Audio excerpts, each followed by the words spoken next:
Muy buenas noches, hermanos. El Señor los bendiga grandemente. Una vez más, llegando a ustedes con un tema de doctrina básica, fundamental, importante en la edificación del pueblo de Dios. Ciertamente, lo que nos ha movido a hacer toda esta serie de estudios de doctrina básica, precisamente, es buscando la edificación del pueblo del Señor. Y a ti, que nos estás en sintonía, decirte que fundamentalmente es algo que es necesario basar y fundamentarse bien en lo que enseña la palabra acerca de doctrina básica. Eso nos ha movido y gracias damos al Señor. Y por eso le vamos a entregar nuevamente al Padre en el nombre de Jesús, en oración, el tema de esta noche. Padre, en el nombre de Jesús, te damos gracias, Señor. Gracias, Padre Santo, por permitir una vez más que podamos llegar con este estudio, Señor, a tu pueblo, a tu iglesia, Padre Santo, a tus hijos y a tus hijas, para la edificación del pueblo, Señor. Gracias, Padre, por permitirnos este privilegio, Señor, de poder ministrar tu palabra. Gracias, Rey bendito. Confirma la obra de nuestras manos en esta noche y confirma lo que vamos a realizar a través de este estudio, Padre. Gracias, Señor. A ti la gloria, a ti la honra, a ti el poder y a ti la alabanza por los siglos. En el nombre de tu Hijo amado Jesucristo, todos decimos amén. Muy buenas noches entonces, hermanos, y vamos a dar inicio al estudio de esta noche. Fundamental, muy importante, porque se trata del pueblo de Dios y la iglesia del Señor Jesucristo. Muchas veces la pregunta de muchos hermanos es: ¿qué relación tendríamos nosotros como iglesia con el pueblo de Israel del Antiguo Pacto o el pueblo de Israel del Señor? ¿Ven? Por eso es que vamos a tratar este tema en esta noche. Y vamos a dar inicio con una palabra que está en Romanos 9, 4 y 5. Es un pasaje que el apóstol Pablo, inspirado por el Espíritu Santo, nos da a entender precisamente esta relación. Cuando se refiere al pueblo de Israel, que dice: son israelitas, de los cuales son la adopción, gloria, el pacto, la promulgación de la ley, el culto, las promesas, de quienes son los patriarcas y de los cuales, según la carne, vino Cristo, el cual es Dios sobre todas las cosas, bendito por los siglos, y decimos amén. ¿Verdad? Bien, la palabra de Dios nos enseña en 1 Timoteo 3:15. El apóstol Pablo, a escribir a su discípulo Timoteo, le dice: para que si tardo sepas cómo debes conducirte en la casa de Dios, que es la iglesia del Dios viviente, columna y baluarte de la verdad. Primero habíamos hablado acerca de Israel y ahora estamos refiriéndonos a la iglesia como el Señor entiende. Amén. Bien. La pregunta que nos hacemos en esta noche inicialmente es: ¿cuándo aparece Israel como pueblo de Dios? ¿Cuándo es que aparece Israel como pueblo de Dios? La historia de Israel se halla resumida por lo menos en 3 pasajes bíblicos. Se encuentra en Nehemías 9, 6 al 34, en el libro de Salmos capítulo 105 y capítulo 106, y en Hechos de los Apóstoles en el capítulo 7, versículo 1 al 50. El resumen de lo que pasó con Israel y cómo que Israel fue adoptado por Dios en el Antiguo Testamento. La palabra de Dios enseña que fue a partir de un hombre fiel y temeroso de Dios, llamado Abraham. Se dio inicio a la simiente de lo que vendría a ser el pueblo de Israel. La palabra de Dios nos enseña en Génesis capítulo 12, versículo 1 al 3, precisamente ese llamado que el Señor hizo a Abraham. Pero Jehová había dicho a Abraham: vete de tu tierra y de tu parentela, de la casa de tu padre, a la tierra que te mostraré. Haré de ti una nación grande, te bendeciré, engrandeceré tu nombre y serás bendición. Bendeciré a los que te bendijeren y a los que te maldijeren maldeciré, y serán benditas en ti todas las familias de la tierra. Tremenda promesa, tremendo llamado que le hace el Señor a este varón llamado Abraham. Abraham era un varón que inicialmente vivía ¿dónde? En Ur de los Caldeos, Más tarde, vivía con sus padres en Ur de los Caldeos. Más tarde fue Babilonia. Hoy sería lo que se conoce como el moderno Irak. Por voluntad del Señor salió de allí y llegaron a Harán. Ahí tienes un mapa donde puedes ver precisamente cómo es que salió de Harán y se fue hasta un lugar que está al norte. Y dice, por voluntad del Señor salió de allí y llegó a Harán. Más tarde el Señor puso en el corazón de Abraham que salga de en medio de su parentela a tierra desconocida que le daría en posesión perpetua. La Biblia señala que obedeció por fe y salió sin saber a dónde iba, dice Hebreos 11, versículos 8 y 9. Llegando a la región de Canaán, la tierra de Canaán, donde se encontraba un lugar que su nombre es Hebrón. Eso está en Génesis capítulo 13 al 18. Amén. Actualmente todo esto es lo que se conoce como Eretz Israel o la tierra de Israel. Ocurrieron una serie de acontecimientos en la vida de este varón de fe que son tratados en el libro de Génesis. En gran resumen, resaltan los siguientes. Amén. Vamos a ir viendo qué ocurrió, qué acontecimientos acontecieron.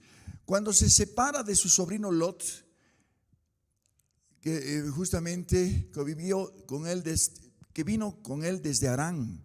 Eso está en Génesis capítulo 14. La promesa del Señor a Abraham de que tendría descendencia, esto cuando Abraham contaba ya con 75 años. ¿Dónde se encuentra esto registrado? En Génesis capítulo 12 al capítulo 15. La impaciencia de su esposa Sarai al no concretarse la promesa del hijo prometido hace que le entregue a su sierva Agar, de donde nace Ismael, padre del pueblo árabe. Amén. Abraham era de 99 años cuando el Señor le anuncia que luego de un año nacería el tan esperado hijo. El Señor le cambia el nombre de Abraham a Abraham, ya que sería padre de muchedumbre de gentes. ¿Dónde se encuentra esto? En Génesis capítulo 17.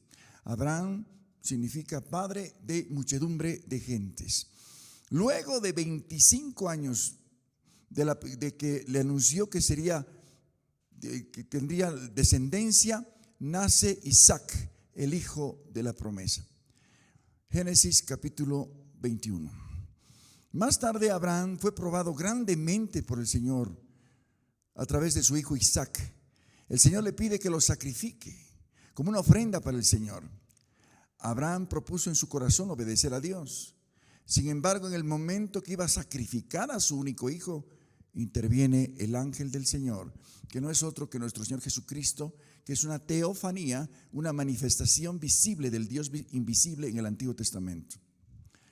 En este momento crucial de este hombre de fe llamado Abraham, es que el Señor le da una maravillosa promesa, que llegará a ser una tremenda bendición para todas las naciones de la tierra, partiendo en principio del pueblo de Israel.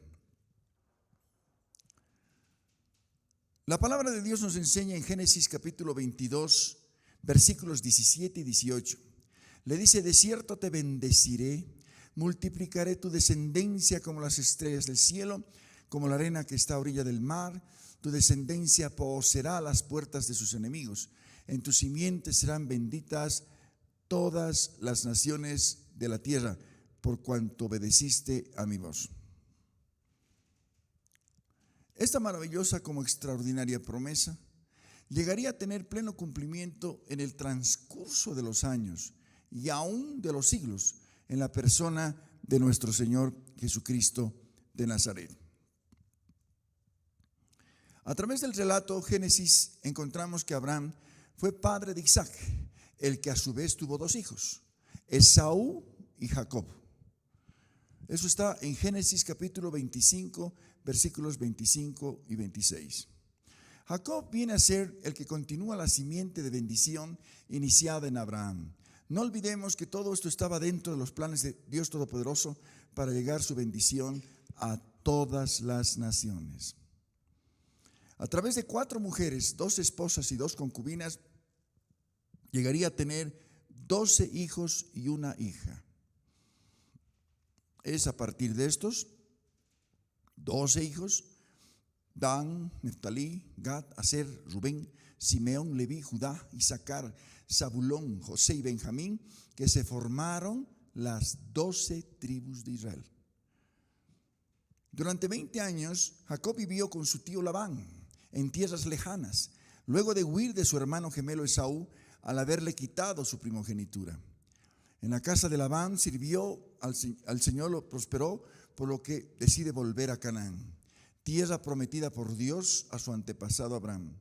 En el viaje de retorno de la casa de su tío a su tierra, en el viaje de retorno, tiene un encuentro con el Señor y le cambia el nombre de Jacob a Israel. No olvidemos que Jacob significa suplantador, ¿no es cierto? Cuando el Señor le pregunta en ese pasaje que hemos visto anteriormente, en ese momento, justamente le cambia el nombre. Génesis 32, 28, que dice: y el varón, que no es otro que nuestro Señor Jesucristo, le dijo: no se dirá más tu nombre Jacob, sino Israel, porque has luchado con Dios y con los hombres y has vencido. La Biblia relata en los últimos capítulos de Génesis y comienzos del libro de Éxodo cómo Israel, o también Jacob, y su familia llegaron a Egipto, donde el Señor había levantado a José, su penúltimo hijo, que consideraba muerto. Por el designio divino, ayuda a su familia, por lo que se multiplicaron y se prosperaron en un lugar llamado Gosén, que el faraón les concede para que vivan y prosperen. Israel con los años fue creciendo como pueblo. Esto a la postre provocaría el celo del faraón, que ascendió al trono y que ya no conocía a José, siendo esclavizados 430 años. El Señor levanta a un siervo llamado Moisés, que sería el instrumento para liberar a su pueblo de casa de servidumbre. Luego de terribles plagas que las conocemos en el relato bíblico del Antiguo Testamento, que cayeron sobre Egipto, 10 en total, y una vez liberados de la esclavitud de Egipto, ya en el desierto, lo iba guiando rumbo a la tierra que Dios había prometido al patriarca Abraham. Lo que hemos visto como la tierra de Canaán, ¿verdad? En el desierto, y más propiamente en el monte Sinaí, los organiza como pueblo, proveyéndolos para ellos mandamientos, estatutos y la ley. El relato bíblico nos muestra la conquista de la tierra prometida a través de Josué, sucesor de Moisés, y más tarde registra en el libro de Jueces que fueron caudillos militares levantados por el Señor para libertarlos a su pueblo de sus enemigos. Tuvieron que pasar muchos años antes que Israel lograra conquistar la tierra prometida por Dios a su amigo Abraham. Ya posesionados en ella y más tarde siendo Samuel profeta de Dios, le pidieron a Samuel rey, por lo que se establece la monarquía, siendo los primeros 3 reyes de Israel, primero Saúl, después David y después Salomón sucesivamente. Es necesario hacer notar que Saúl pertenecía a la tribu de Efraín. Sin embargo, fracasa en su ministerio como rey y es reemplazado por David, de la tribu de Judá. El rey David era un varón conforme al corazón de Dios. Aunque su corazón decidió construir él un templo para el Señor no se lo permitió.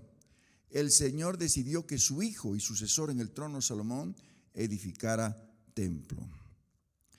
Sin embargo, es durante el reino de David que el Señor establece lo que vendría a llamarse el pacto davídico. A través de ese pacto, el Señor se compromete con su siervo a David que jamás faltaría un sucesor de él en el trono de Israel. Sucesor de David, su hijo es Salomón, construiría el primer templo judío. El día de su dedicación y luego de la oración del rey Salomón, se manifestó la gloria del Señor de una manera extraordinaria, confirmando la aprobación divina en 1 Reyes capítulo 8. En el templo judío se establecería el sacrificio de animales de acuerdo a la ley mosaica, que está registrado en Levítico 1 al 16. Lamentablemente, hermanos amados, el sucesor de David, el del rey David, su hijo Salomón, al final de su reinado, hermanos, cayó en una terrible apostasía. Cayó en una terrible apostasía, lo que originó la división de su reino. Siendo Israel hasta el momento un solo reino, el Señor lo dividió en el reino del norte, llamado Israel, con su capital Samaria, y el reino del sur, llamado Judá, con su capital Jerusalén. Los dos reinos, el reino del norte, duraría del 933 al 721 a.C., 212 años. El reino del norte lo constituían 10 tribus, su capital Samaria y Betel y Dan, eran los extremos. Ahí está en el mapa precisamente el reino del norte. El reino del sur quedaría con 2 tribus, con Judá y Benjamín. Del 933 al 597 duraría 336 años. Su capital, Jerusalén. Hechos capítulo 17, versículo 29. Siendo pues linaje de Dios, no debemos pensar que la divinidad sea semejante a oro o plata, escultura de arte y de imaginación de hombres. Definitivamente, hermanos amados, la pregunta que nos hacemos a continuación es: ¿desde cuándo se empezó a manifestar la idolatría en la humanidad? La Biblia señala que ninguno de los reyes del norte fue temeroso de Dios, sino por el contrario, hombres perversos, idólatras. Al final vino juicio sobre el reino del norte y el Señor utilizó el reino de Asiria como instrumento de su ira y fue totalmente destruido el reino del norte. El reino del sur, con su capital Jerusalén, tuvo entre los reyes descendientes de David algunos reyes piadosos, como Josías, Ezequías, Asa, etc. Sin embargo, el resto provocaron a ira al Señor Dios Todopoderoso, y luego de años de advertir al pueblo a través de sus profetas sobre el juicio venidero, si no se arrepentían, levantó a Nabucodonosor, rey de Babilonia, como ejecutor de su ira. El reino del sur, llamado Judá, con su capital Jerusalén, fue totalmente destruido el año 586 a.C. ¿Dónde está eso? En Segunda de Reyes, capítulo 24. Ambos reinos, el norte y el sur, fueron llevados cautivos. Primero vemos ahí el destierro por Asiria del reino de Israel. Cayó primero el reino de Israel el 722 a.C. Más tarde, el 586, fue Jerusalén destruida por Nabucodonosor. Fueron llevados a Babilonia. Fueron llevados cautivos muchos judíos a Babilonia. Allí estuvieron hasta que se cumplieron 70 años que el Señor había establecido que se quedaran allí. Los libros de Esdras y Nehemías, respectivamente, relatan el retorno del exilio babilónico para la reconstrucción del templo y la ciudad de Jerusalén.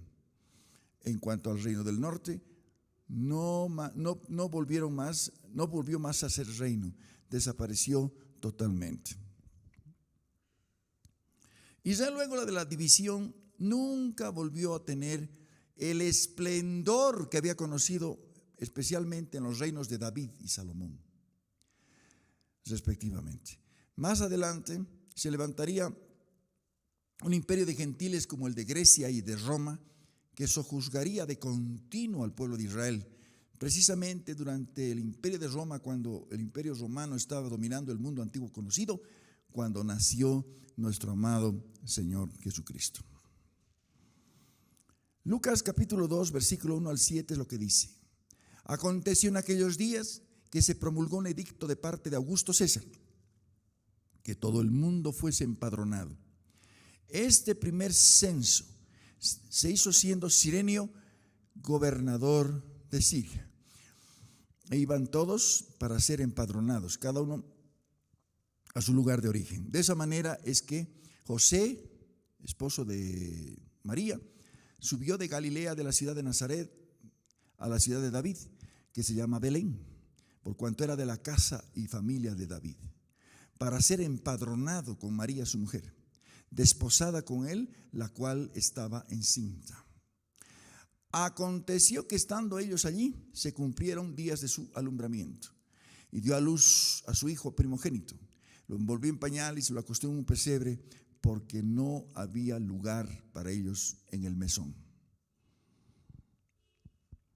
El pacto davídico, o el que el Señor hizo con el rey David, que parecía haberse roto para siempre por la apostasía y la desobediencia de los reyes descendientes de David, de pronto se cumplirían plenamente en la persona del Señor Jesucristo, ya que nuestro Señor en su genealogía pertenece a la tribu de Judá. Por eso es conocido como el león de la tribu de Judá. Lucas 3:32 lo que nos refiere: hijo de David, hijo de Isaí, hijo de Obed, hijo de Boz, hijo de Salmón, hijo de Enasón. Está precisamente una de las genealogías del Señor en el Evangelio de Lucas capítulo 3:32. Es precisamente uno de los títulos con los que se conoce al Mesías, como león de la tribu de Judá. Apocalipsis 5:5. Y esto sería el cumplimiento, ¿verdad?, de la promesa dada por Dios a David de que nunca faltaría un sucesor de él en el trono de Israel.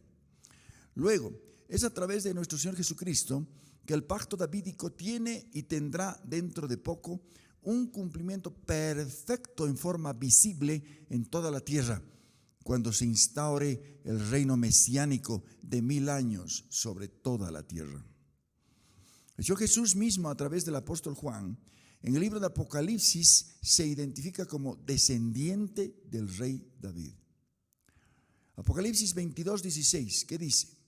Yo, Jesús, he enviado mi ángel para daros testimonio de estas cosas en las iglesias. Yo soy la raíz y el linaje de David, la estrella resplandeciente de la mañana. Cuando el Señor Jesús hizo su ingreso a Jerusalén, montado en un pollino de asna, lo proclamaron rey de Israel. Ese momento se estaba cumpliendo una profecía del Antiguo Testamento. Juan capítulo 12, versículo 12 al 15. El siguiente día, grandes multitudes que habían venido a la fiesta, al oír que Jesús venía a Jerusalén, tomaron ramas de palmera y salieron a recibir y clamaban: Hosana, bendito el que viene en nombre del Señor, el Rey de Israel. Y halló Jesús un asnillo y montó sobre él, como está escrito: No temas, hija de Sión, he aquí tu rey viene montado sobre un pollino de asna. Una profecía del Antiguo Testamento registrada por el profeta Zacarías, capítulo 9, versículo 9, cuando diría: Alégrate mucho, hija de Sión, da voces de júbilo, hija de Jerusalén. He aquí tu rey vendrá a ti, justo, salvador, humilde, cabalgando sobre un asno, sobre un pollino, hijo de asna. Las promesas dadas a Abraham de que a través de sus descendencias serían benditas todas las familias de la tierra se cumple en Jesucristo nuestro Señor. El mismo Señor Jesús lo manifestó a la mujer samaritana, que la salvación viene de los judíos, refiriéndose a él mismo. Evangelio de Juan 4:22. El profeta Daniel, hace más de 2500 años, recibió la revelación profética del reino mesiánico de 1000 años. El reino del Señor no tendrá fin.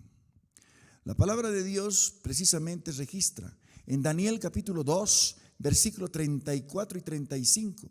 Estabas mirando hasta que, dice, una piedra cortada no con mano hirió a la imagen en sus pies de hierro y de barro cocido y los desmenuzó.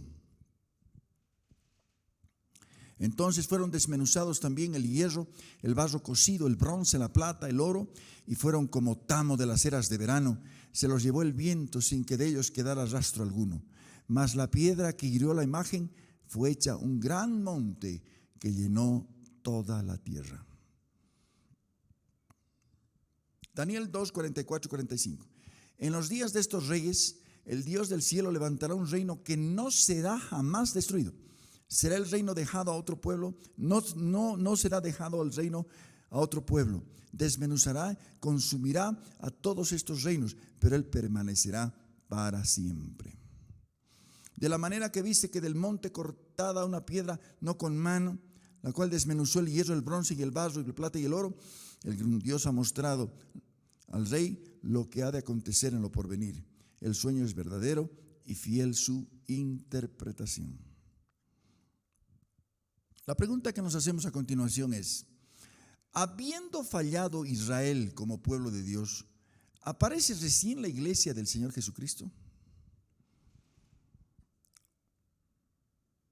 En su misericordia, nuestro Dios, al ver a su pueblo sometido bajo yugo romano, envía a su amado Hijo Jesucristo para salvar en primer lugar a las ovejas perdidas de Israel, para luego hacer esta salvación extensiva al pueblo gentil o no judío.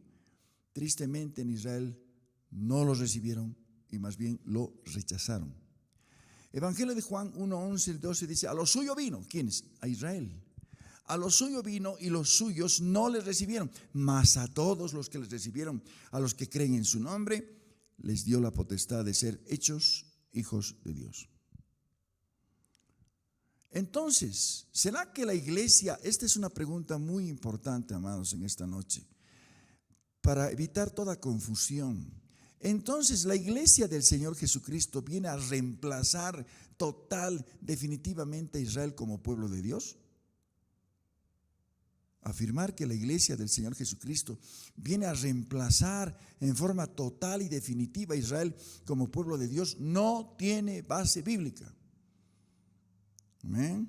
Sería como afirmar que Israel como nación ya no cuenta para Israel, para el Señor. El apóstol Pablo, inspirado por el Espíritu Santo, refiere el hecho: cual se tratara de ramas, fueron desgajados del buen olivo, y nosotros como iglesia fuimos injertados al buen olivo, que es Jesucristo, para recibir de su rica savia, que es la raíz.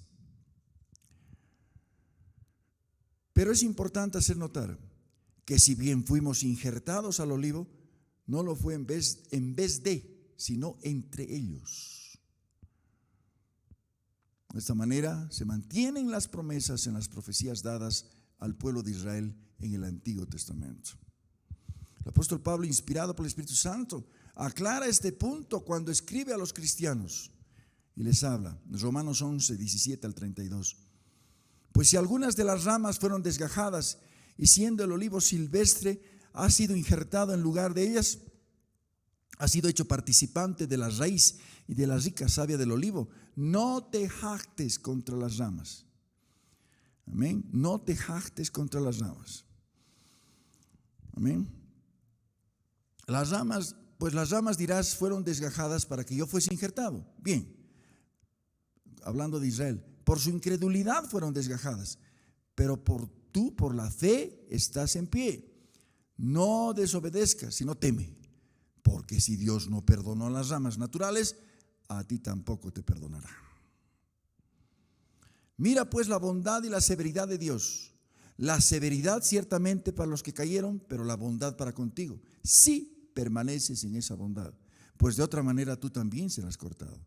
Y aun ellos, si no permanecieren en incredulidad, Israel, serán injertados nuevamente. Poderoso es Dios para volverlos a injertar. Gloria a Dios. Porque si tú fuiste cortado del que por naturaleza es olivo silvestre, y contra naturaleza fuiste injertado en el buen olivo, cuánto más estos que son las ramas naturales serán injertados en su propio olivo. Porque no quiero, hermanos, que ignoréis este misterio, para que no seáis arrogantes en cuanto a vosotros mismos, que ha acontecido a Israel endurecimiento en parte, hasta que haya entrado la plenitud de los gentiles, hasta que se cumpla toda la palabra. Y luego todo Israel será salvo, como está escrito: vendrá de Sión el libertador, que apartará de Jacob la impiedad, y este será mi pacto con ellos cuando yo quite sus pecados. Así que en cuanto al evangelio son enemigos a causa de vosotros, Pero en cuanto a la elección, son amados por causa de los padres. Irrevocables son los dones y el llamamiento de Dios. Pues como vosotros también en otro tiempo erais desobedientes a Dios, pero ahora habéis alcanzado misericordia por la desobediencia de ellos, así también estos ahora han sido desobedientes, para que por la misericordia concedida a vosotros, ellos también alcancen misericordia. Porque Dios sujetó a todos en desobediencia para tener misericordia de todos. Gloria al nombre del Señor. Definitivamente por este pasaje llegamos a la comprensión del maravilloso plan divino.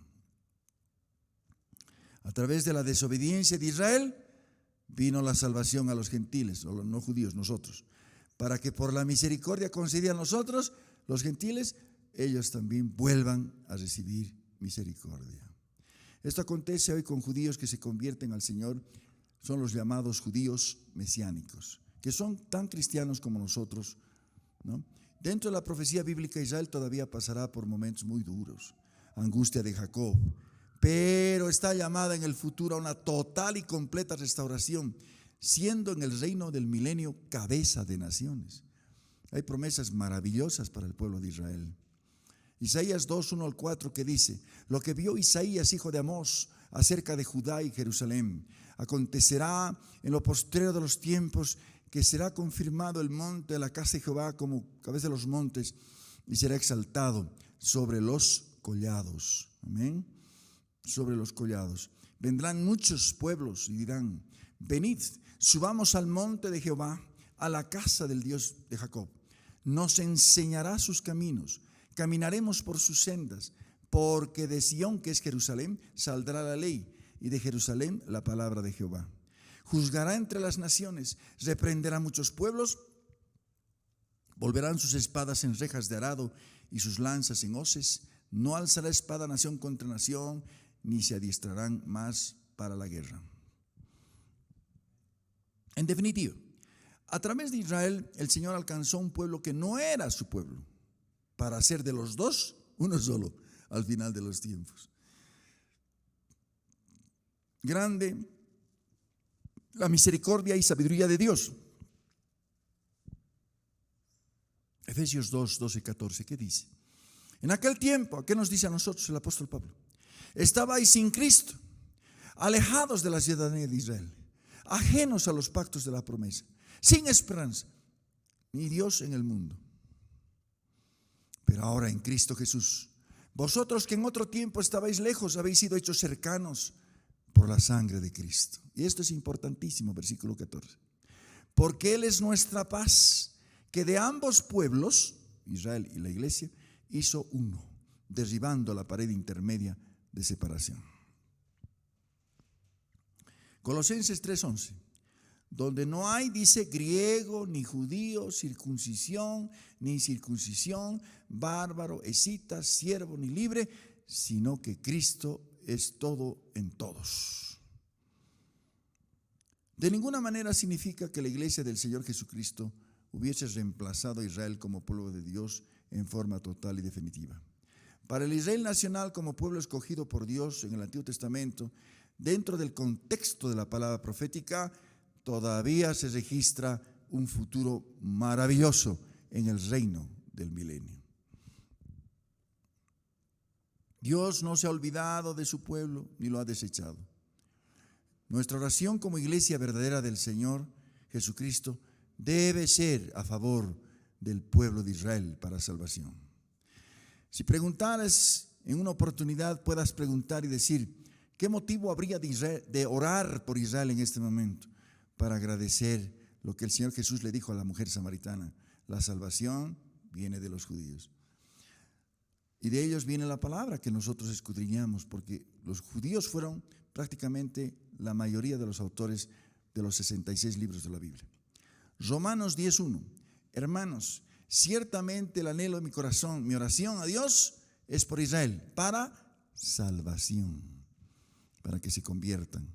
La palabra de Dios que leemos, la tenemos hoy por el celo con el que cientos de judíos la guardaron a través de los siglos, aún a riesgo de sus vidas, ya que miles murieron en el intento.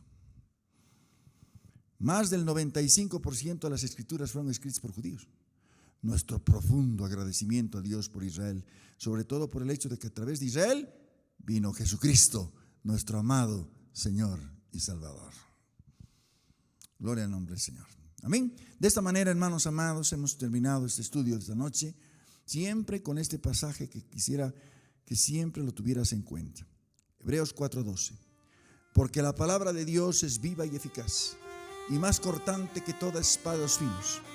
Penetra hasta partir el alma y el espíritu, las coyunturas y los tuétanos, discierne los pensamientos y las intenciones del corazón. El Señor los bendiga grandemente, hermanos amados. Mi oración por todos. Amén. Gloria a Dios.